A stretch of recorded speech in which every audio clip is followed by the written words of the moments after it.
5,000. What are you at like now? Like 2,600 or something? Why are you charging me something starting at the price that you quoted? The price point doesn't make any sense. That price point doesn't make any sense. If I'm paying $800 for a ticket and I'm already paying $200 a night, which is too much. This starting at, what is it, $4,700 doesn't make a lot of sense unless you're trying to fleece me with this idea that we back home. Because I watched the Boyce Watkins videos and they was putting bracelets on him and they dressed him up as Fred Flintstone, and he felt important and powerful, and they gave him a new African name, and so he never gonna use that name. What they call you? They call you this, they call me that. And I think people just ain't never been here. Why would you go there as opposed to, like, if you were gonna go somewhere in America, or go to Jamaica? Why would you go somewhere? So Jamaica's a skip and a hop. Like, why would you do that? Because you're going to see family? See, sometimes you just have to face the fact that stuff don't make sense. Sometimes you just have to face the fact that stuff don't make sense. And when it doesn't make sense, if you're looking at something that doesn't make sense, that means there's a lie in there somewhere. All you got to do is find the lie. If it don't make sense, there's a lie embedded in there somewhere, and you got to figure it out. So let's get back to the business of figuring it out. Let's just get back to the business of it. Now, all of you folks who say you want to move to Africa, or you want to move to Ghana. You didn't say you want to move to Kenya or Eritrea or Ethiopia. You want to move to Ghana. That's the country. Stop saying I'm going to be in Africa. No, you want to move to a country. I could even, if you said West Africa, so we could say, well, Nigeria. Okay. Why do you want to stay at this resort area that's away from the people? I don't understand. Why don't you want to stay here? $17 a night. So why are you charging me $200? Why are you charging me American prices? Those are not the prices over there. They don't make the same thing. The reason stuff is priced the way it's priced over here in America is because we make more money. Why are you pricing that stuff that way? You don't even have a tourism industry. You haven't even built up your space over there the same way other countries that have a tourism industry have built up that space. So why are you charging me $200? And if y'all want to be around the people, I don't even understand why you don't go and be around the people. Go pay your $13 a night. You're thinking about moving there because you're gonna have to move there if you're gonna do business there. You can't manage your business over here. You gotta be living there, or at least have a home there. The home there, but nah, if you got a home there and then get broke into, a lot of stuff. No, you gotta be there. See, I'm tired of people talking about, they want to do business in Ghana or wherever they want to do business at, and you don't go there. What are you doing? Go there, boys. Like, go there, be there, and then let us know how it all work out. Don't just come and say, well, we don't know, and I was there, and I'm thinking about doing something in the future. No, you don't even talk about your Bitcoin no more. What happened with that? You was doing classes, and pretty soon we're gonna have a return to Ghana class. How to invest in Ghanaian property from America. $499.99 from the Black Business School. And we're going to get back to the billionaire in a second. But let me just say this. Do the math. You $200 in Ghana a night. 8 nights, that's $1,600. Right? Let me get my pencils there.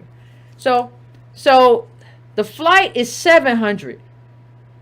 That's $2,300. Okay? The tour is $7. Right? $7 or something like that, $7, $8. Why are you charging me $5,000? I still haven't figured it out. Is there some kind of special rice stew or something I'm eating? Why is this a $5,000 tour? See, and then if you have a second person coming with you and they're going to stay in your hotel room, why do they get charged $5,000 too? They should just have to pay the fee pay the fee to like the $8 or $7 that you pay to go see the stuff. Mind you, you charge the Ghanaians like you charge us 8 times more than you charge the Ghanaians, but we family, right? And it's a homegoing. But you charge them like $1 and charge us $8. But and you charge us all this money for the tour, right? It doesn't. Somebody gonna have to make this make sense.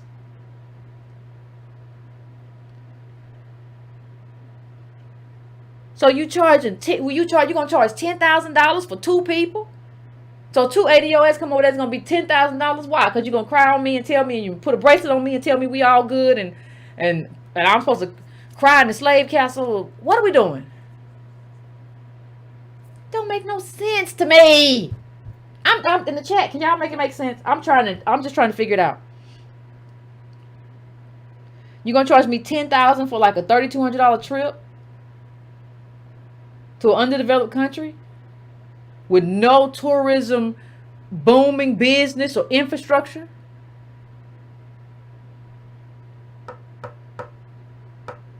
Don't make no sense. And let me show you something. Let's have a little mailbag time. I didn't bring in the mailbag intro, but let's do a little mailbag time. There's some very interesting comments.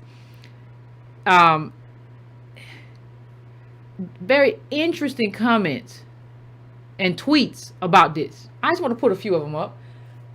Almost every attraction has a Ghanaian price and a non-Ghanaian price. For example, to visit the Cape Coast Slave Castle cost me 40, what their money is, GHS, $7, but the Ghanaian, $1, less than $1 for my Ghanaian friend.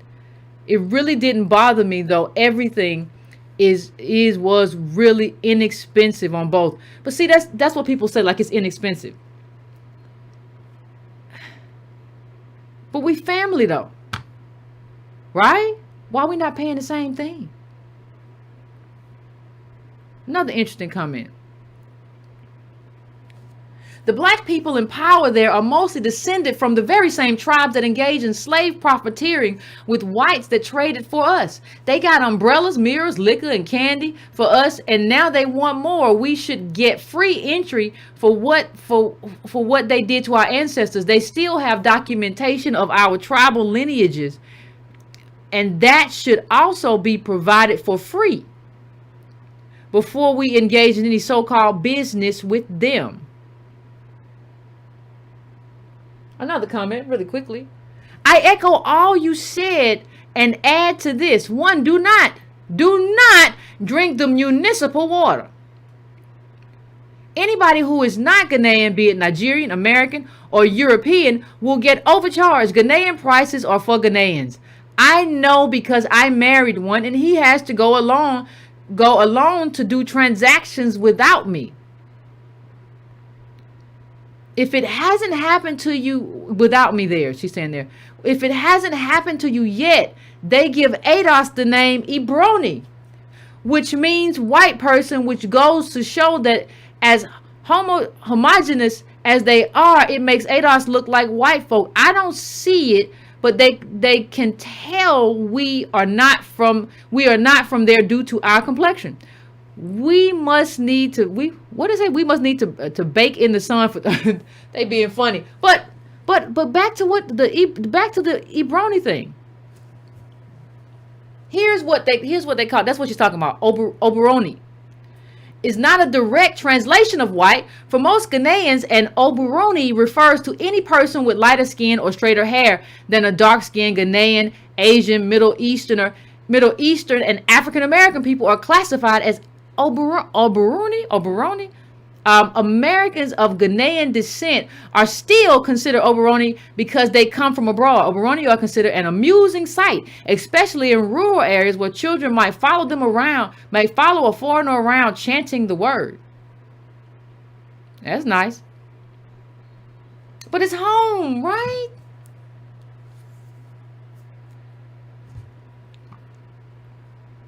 It's home, right? We're coming home. It's a home going. It's a royal return. Isn't that the little thing the man had around his neck?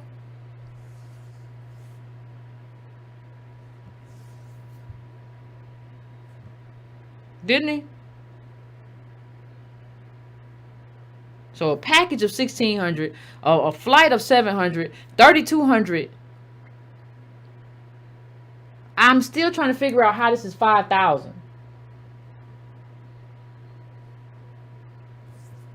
How do you get to 5,000? Somebody said something. Where is the other one too? Somebody had another comment. About the beach. Anyway, they said that beach was trash. Let me see if I can find it.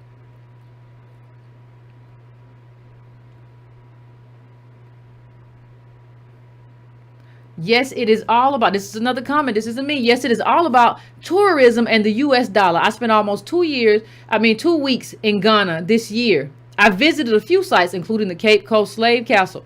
I went on my own for a lot cheaper than 5,000. See?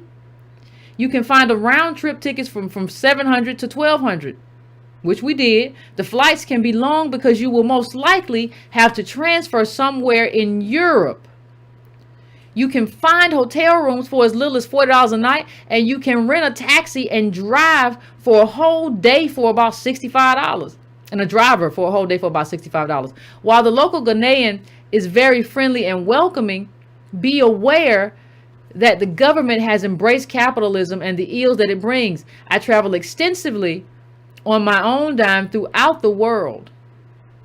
One great thing about being American is that I do not need a visa to go to most countries. However, to return to Ghana, you need a visa, which will cost you from $60 to $100 payable to the Ghanaian embassy in Washington, D.C. If you do not live in D.C. or New York City, you will have to mail your passport to the Ghanaian embassy in D.C. Having to send my passport to D.C. and pay $100 for a visit is a hindrance. Please know that the Labodi, whatever, beach is trashed. There is garbage and debris all over the beach, including rubber tires.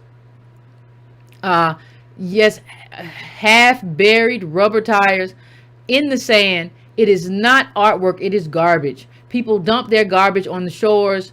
The water looks scary up close. I wonder if there is E. coli lurking about. Yeah, that's what people need to understand. And this is I'm not even trying to hit Ghana. What you have to understand is that part of what develops in a first world nation is regulation, right? So you say I want to do business in Ghana, but you don't know anything about the court system. You don't know anything about what happens in America is that there are roads to travel. If somebody breaks into your store, you know that the police are going to come. You have universities everywhere, so you know that you have people to hire. That's all the infrastructure of a first world country.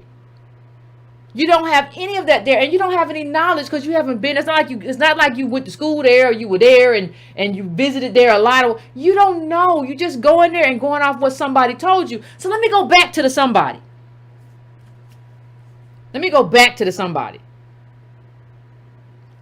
Because somebody told you. Because I was trying to figure out who told Boyce to take himself over there and be bothered with all of this. Who told him to do it? Who told him to go over there and dress up and point his big toe up? Who told you to do that? Well, it comes right back. It comes right back to this guy. It comes right back to the guy that Boyce said this is. If you go to his page, there's an interview.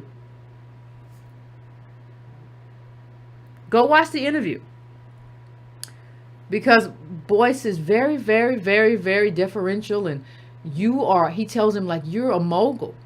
You're a hotel mogul. Right? That's what he tells him. Well, it's a very interesting story about that. See, if you're going to research a person, you have to do more than read the first article that comes up about that person. Because the first article that comes up about that person typically isn't the best thing for you to read. You have to read all the stuff about the person. You have to read a span, right? You have to read a number of years. What was their evolution? What did they do? How did they move? It's all very interesting, especially when it comes to this fellow. Now, this fellow's name, and he's one of a pair. His name is Mike Roberts. Now, it's not just him, it's somebody else too. Let's talk about it. Now, if you had just read this article, Fake It Till You Make It, you might think that these men are doing it big. They are moguls.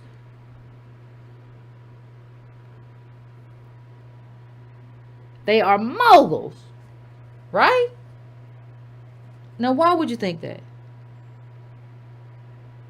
Why would you think that? Well, let me show you a little bit why you would think that. Now, I want you, the first thing, when you read an article, the first thing you want to look at is the date. You see that date says 2000, October 15, 2000. Okay, let's go into the article. Michael Roberts and his brother Stephen have refined the practice into high art. What? Bluff. Bluff. Already my antennas are up. Bluff? You faking? You faking it? Okay. Okay, that's fine. It happens. A couple of years ago, the small-time businessman from North St. Louis decided to cash in on the wireless craze. With no experience in the trade, they approached Thomas Mateer, vice president of affiliations at Sprint PCS in Kansas City, and put an offer on the table. Instead of Sprint's having to deal with dozens of little telecos in rural Missouri, the Robertses would build the cell phone network themselves and take a 90% piece of the action. Okay?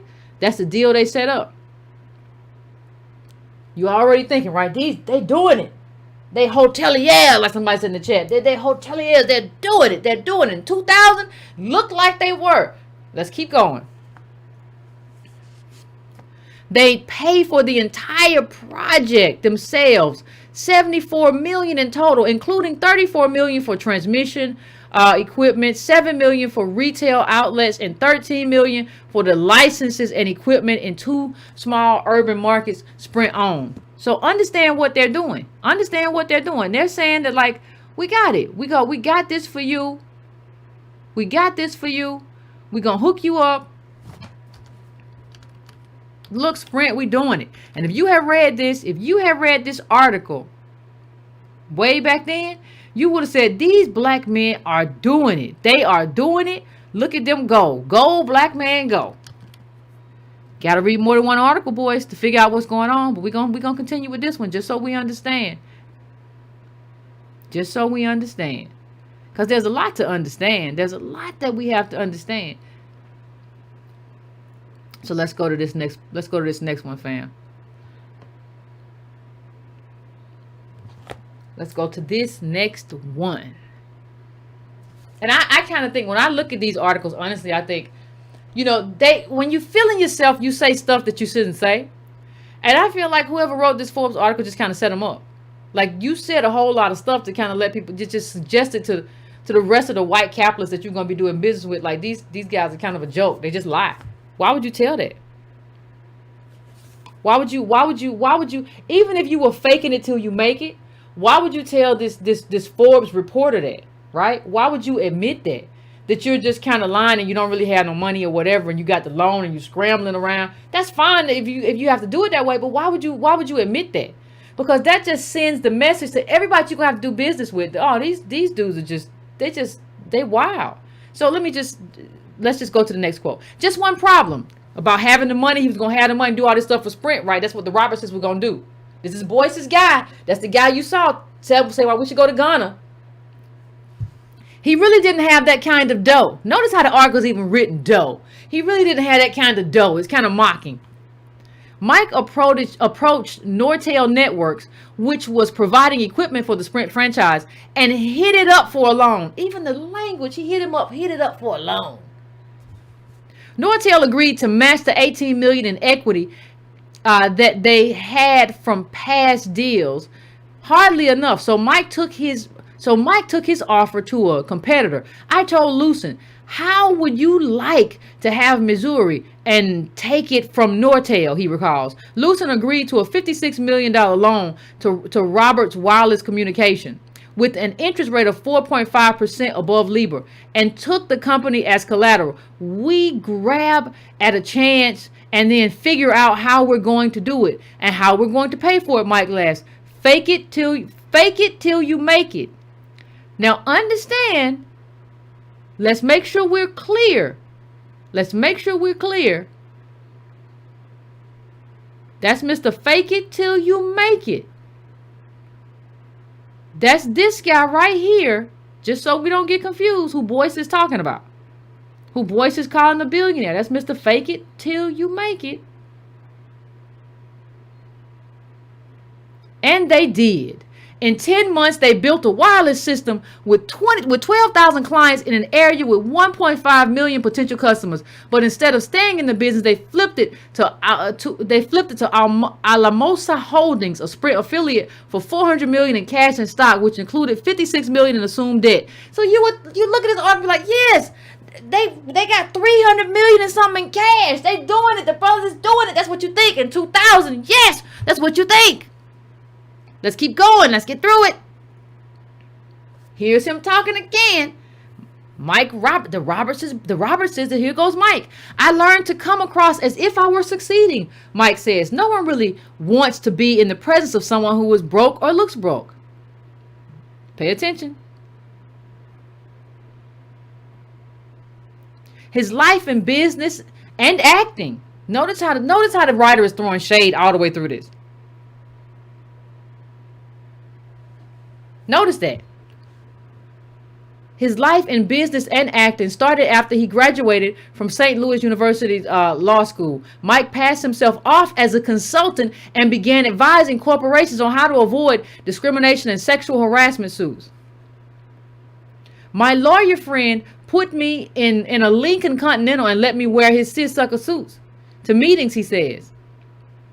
With the little bit in fees that came in, Roberts invested in rundown urban real estate that he bought for next to nothing, remodeled and sold for a profit. So what were you doing?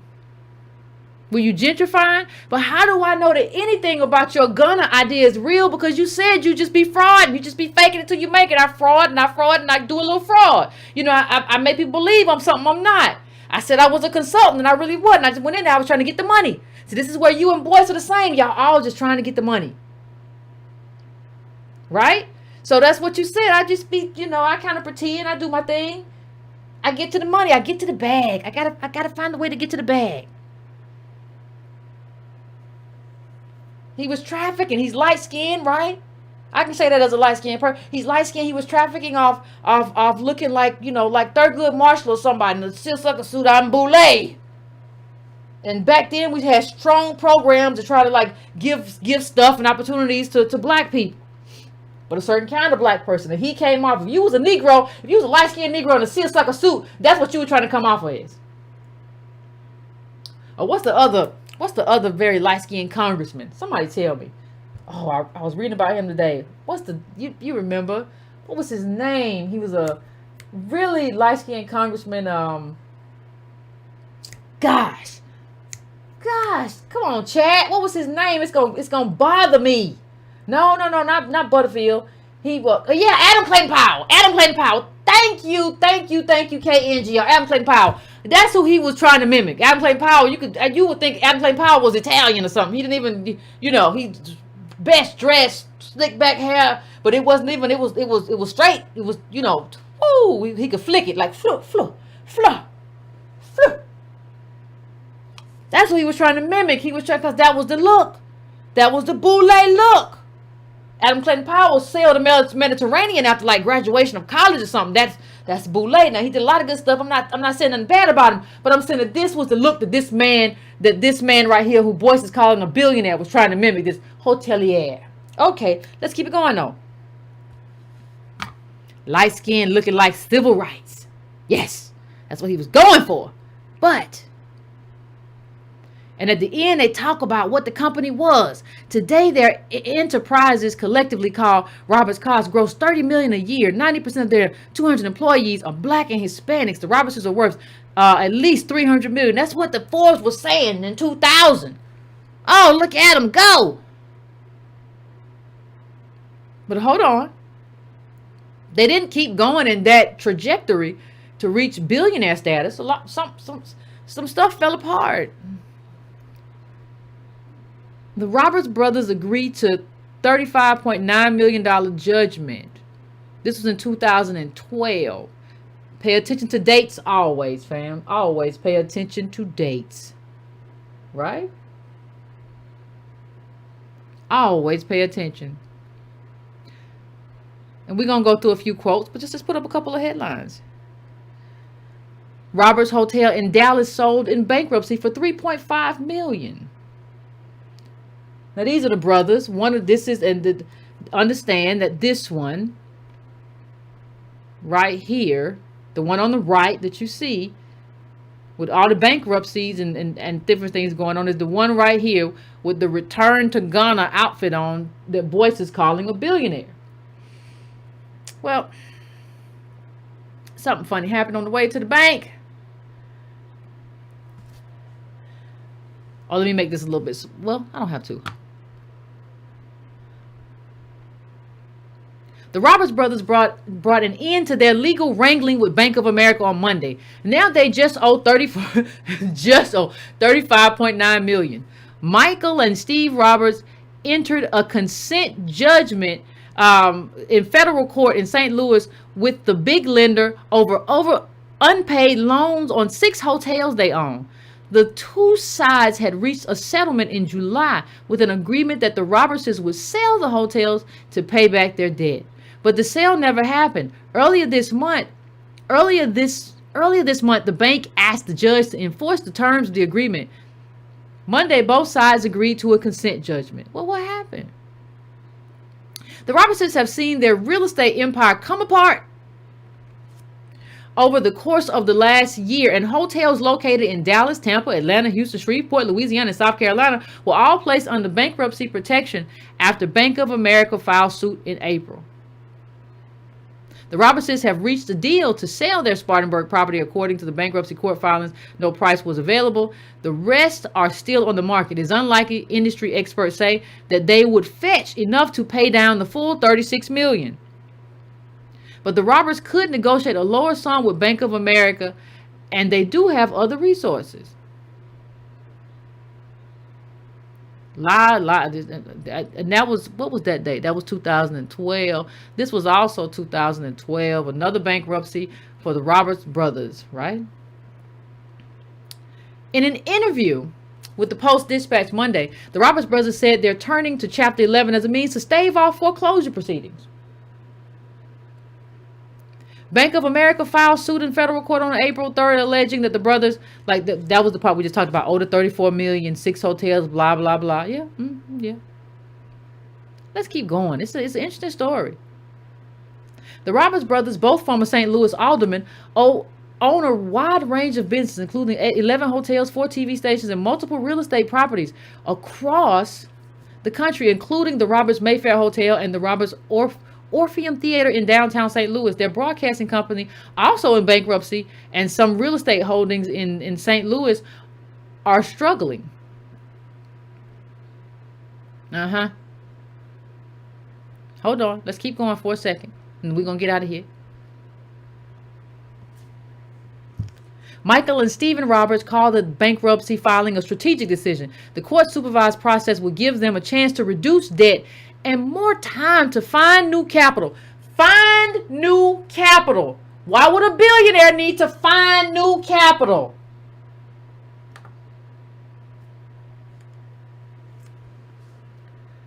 The bankruptcy on the Houston property was filed first because the looming foreclosure hearing.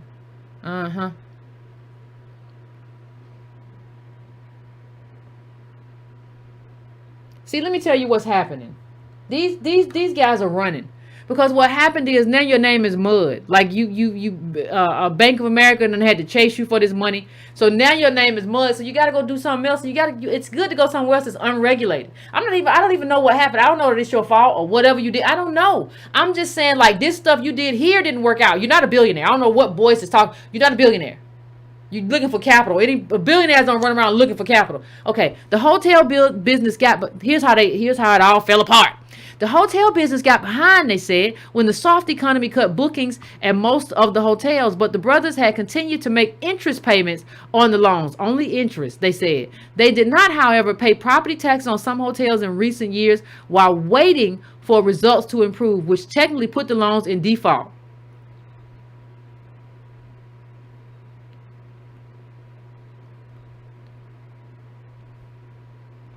In another suit from lender Pulaski Bank last week, sued the Robertses over a construction loan tied to their Comfort Inn hotel in Central West End. The lawsuit alleges the brothers are in default on the loan and owe $6.9 million in principal and interest. And last October, Roberts Broadcasting, the arm that owns their TV and radio stations, filed bankruptcy. Roberts Broadcasting is seeking to sell one or more of its TV stations to pay creditors.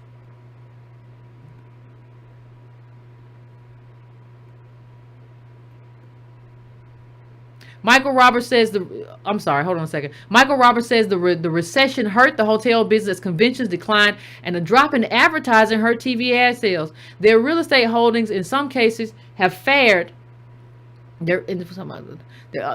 Have fared better. They stress. Doesn't look like it, and are poised to make money in the recovery. Stephen Roberts said the brothers intend to make good on their debts, but in a cash crunch, they have had to make tough choices about who to pay first. We pay our bills, look at our history, but we got to make tough choices about who to pay first. It's rough out here. Then you try to recreate yourself. After losing big, Michael Roberts resurfaces to offer secrets of success.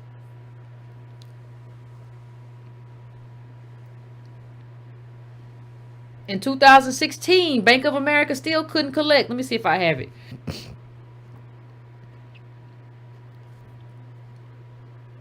So wait a minute. In 2016, you look at these articles. 2016, Bank of America is still chasing you, and you still in the cash crunch. That's 2000. It's only 2019, people. So Bank of America is still chasing you to get their monies. Right? But in 2019, you're over in Ghana. You're not doing anything here. You need somewhere unregulated. So now you're over in Ghana trying to sell packages. You're running. You're trying to be somewhere where it's unregulated. Right? You got some money left. You're not broke. And this is the person. So this is the person. This is the person that Boyce is calling a billionaire. Understand, Boyce wrote this. Like, this is your financial expert. Billionaire Mike Roberts. Come on, fam.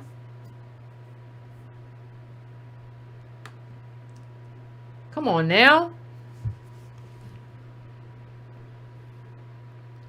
What are we talking about? What are we talking about? I don't understand. What's going on? This is the man who is telling us we should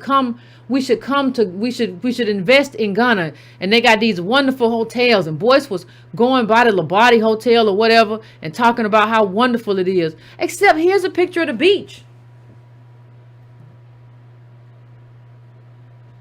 This is the beach that Boyce was like, oh, it's beautiful. And the Robertses was saying, you got to come. But that's the beach. Like, understand, I can go here in America and find beautiful beaches. I can hop over to Jamaica and find, why in the world? What am I going to do with this? I don't want this. That's what you charging me $200. That's not safe. That's nasty. What kind of quality control do y'all have?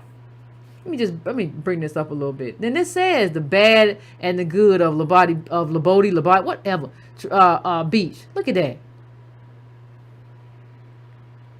Look at that. How come Boyce didn't show us that?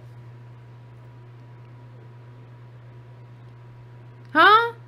Why you don't tell the whole story? Don't make no sense. Start sounding like Pink Panther. What are you doing? What's going on? It doesn't make any sense. It's a real little finesse going on in there.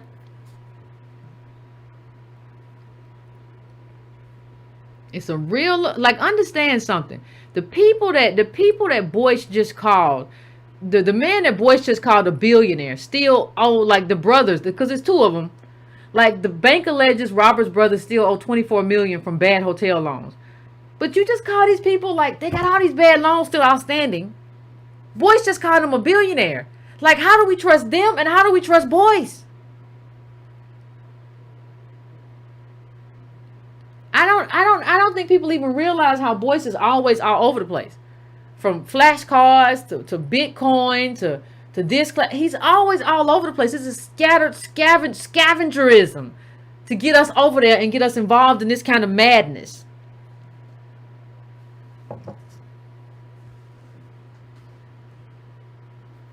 You still owe money. How do you call this man a billionaire? He still owes the monies.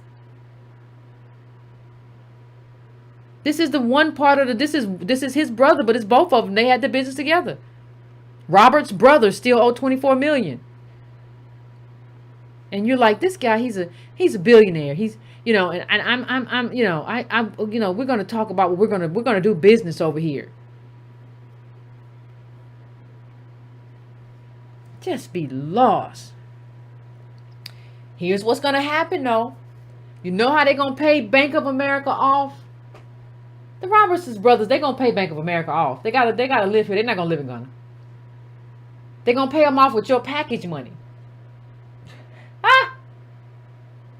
So you're going to overpay for these packages. They're going to rack it up. Negroes coming over here, pay the five. Before you know it, we got enough money to pay Bank of America with your package money. And this is who he is, and this is who Boyce is. They all the same people, just running around trying to find the bag and get the bag, even if the bag comes from the people they say they support. This is my community. I care about the black community. And watch me pick your pocket. Let me see if I miss anything, because I want to pick this bone dry. It's just, I don't even know how we allow ourselves. Oh, I know what I missed. Before we go to the calls, fam, somebody was in the comments talking about, and Antonio pointed it out, the economy in Ghana is booming. The star. And this is from Antonio's tweet. And he pointed out that, see, these two tweets didn't happen at the same, these two articles, these are both Bloomberg articles. Right? Both Bloomberg articles. Let me bring it a little bit bigger for you. One is in April, one is in August. You cannot defend. You cannot defend an August article with an April article. In August, people were losing their money, and it sounded like there was just some flim-flam scamming going on. It sounded like it was some funny business going on. Now the money's gone. See, you can't do business in a place where you don't have security, where there's no economic security, where you put some stuff in here and now it's gone. Now we don't invest in that no more. Now we invest in coconuts. Don't be upset. Don't cry. I know you had some different monies, but we got the new monies. Now we don't have the dollars no more. You had $30,000. We only have $5,000 in Gabiki money. And don't be up. Don't act like that. Now see, you black Americans always be acting up. Listen. Here's the quote from the article about things coming undone, the monies. The nation's markets regulator is looking into whether 21 fund managers violated rules by placing their clients' money into illiquid assets. The Securities and Exchange Commission has stepped up the pressure, blocking these money managers from accepting new investments for fear that they may use the funds to pay existing investors. That sounds really Ponzi scheme-ish. The number of fund managers dropped to 140 in 2018 from 155 a year earlier, as some voluntarily shut down and licenses of others were revoked, according to the SEC. As much as $5 billion in cities is tied up in unlisted bonds, direct private equity stakes, and other deals with small and medium-sized business, according to the SEC. Another $4 billion monies is stuck in fixed-term investments with banks rescued during the cleanup, savings and loans companies, and so on. Listen, let me tell you something. When the stuff goes down, and it starts collapsing in Ghana, ain't nobody gonna be there to rescue your ADOS butt and your $10,000 investment. Let me tell you what happens. Everybody want to talk about, we don't need no government. We're going to do business with Africa. When the stuff goes down, you know who you got to call? And it's usually capital, big capital. Companies, multinationals who are extending their reach from other countries, whether it's America, France, or wherever, and they can, through the country, put pressure on the government. They're concerned about if they're doing some kind of business. Ain't nobody concerned about the $5 or $10 or $15,000 you may invest in. If they're not concerned about the Ghanaians' money, they sure ain't concerned about yours or mine. Tell me how you gonna navigate that when the money go poof. How you gonna figure that out? You gonna run over there? I'll show them. How you gonna do that? How you gonna protect yourself? How you gonna protect your money over there? You gonna live over there? Well, then go then. Stop bothering me with it.